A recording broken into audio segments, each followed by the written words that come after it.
Now, Yemen's government says dozens of people have been killed in U.S. drone attacks in the country over the last few weeks, many of them civilians. Washington recently resumed its unofficial military campaign against al-Qaeda terrorists there, fearing they may exploit the current unrest in Yemen to seize power. The CIA is also reportedly building a secret air base in the Persian Gulf to target militants.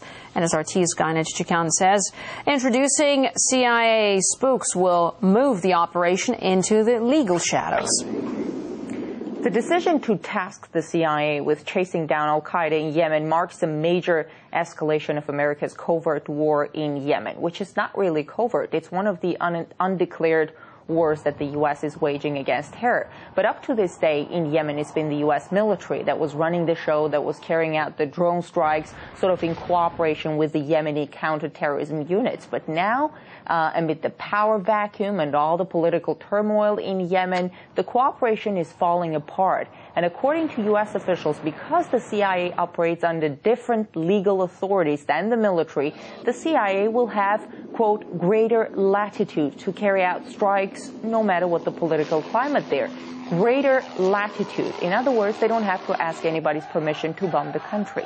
The Yemeni leader, who is now out of the country after months of violent popular revolt against him and his government, for many years had been supported by the U.S. in exchange for letting Americans go after al-Qaeda in Yemen, as WikiLeaks cables showed, often taking credit for the U.S. drone strikes. We have to remember that scores of civilians were killed in those strikes, so the support of the Yemeni authorities was much needed for the U.S. to carry on with the operations.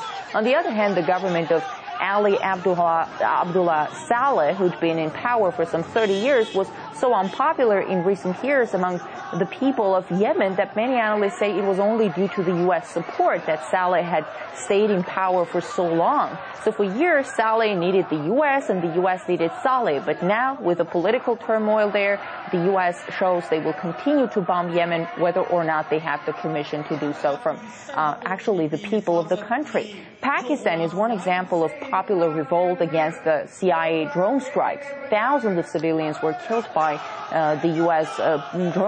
drone attacks, and no one was held responsible for that. Even though the Pakistani parliament has demanded to stop the strikes, the country's leadership continues to allow the Americans to carry out the operations, although the Pakistani leadership criticizes the killing of civilians, but they do little to stop it. Many analysts say their support for the bombings will continue as long as they continue to receive billions of dollars from Washington. People there are furious. In 1 year, the U.S. drones killed 700 civilians in Pakistan, but they netted only 5 actual militant leaders.